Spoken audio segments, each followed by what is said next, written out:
there's an element of my own, and I bet, I'm only saying this because I bet a lot of viewers are going through this as well. There's an element of my own psychology of which I'm not necessarily proud, which is that although for years since speaking out about trans and how I think it's not liberal but illiberal, I've been banned from bookshops and certain things, banned from speaking events, all these kinds of things. It was horrible when it happened. You've been deplatformed. Oh yeah, from many different places that would have been wonderful to speak at, such as the Tate Museum. I was going to speak about a book I wrote and that was cancelled because of what I've said about trans.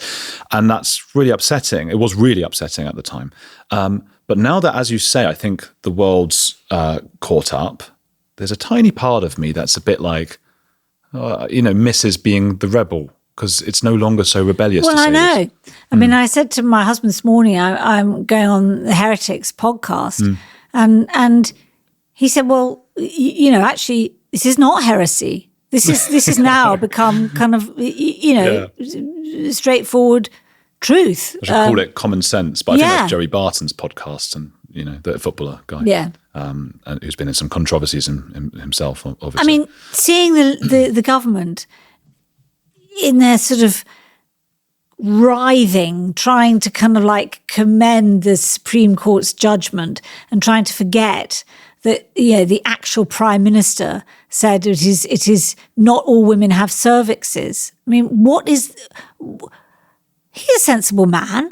He's a barrister. I mean, he's a man of the law. Whatever the law says, and if the law's ambiguous, as it may have been, and it's now a bit better clarified, then he's going to be ambiguous. He just seems, whatever the law is, it scares me that. No, I think it's whatever the sort of vogue is. I mean, I just think it's just, it's absolutely, you want a leader to have leadership. And that, I felt as chair of the BBC's Children in Need, I had to show leadership, even if it meant going against the whole board and the executive, and even if it meant effectively resigning.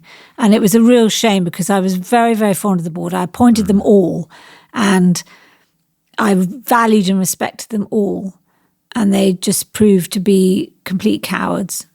It's a story that you've heard before. Rosie Kay is an example of that. I know. So I'm seeing her tomorrow. I'm seeing her in next Tuesday. Oh, send her my love. And similar. I think she made the board of her dance. Her own named dance company that she then had to leave. It's just the Rosie Kay Dance Company. I wonder if there something about the ideological pursuit in charities that maybe attracts those kinds of people who get caught up in these fashions. I'm thinking of Oxfam. Was it Oxfam? They did there's like a whole thing of the pronouns you have to use.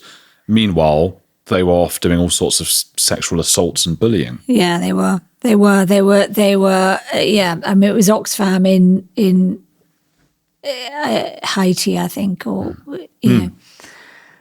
I think also it's a bit like the sort of Greg Wallace thing. He didn't like being told off by women of a certain age and a certain class. And the fact of the matter is that women of my age and educational background are now in positions of control and power, whether it's Rosie Kay or me or J.K. Rowling. And we are sufficiently confident enough to stand up for what we believe in. And I think that is, I think certain people don't like that. They find that threatening.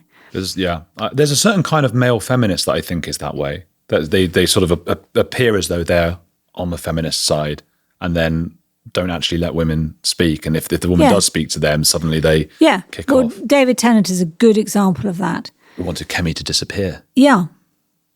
I mean, that is just, democratically elected and an elected leader of a party, of the opposition. And he has the temerity to say that. And I don't think you'd say that about a man.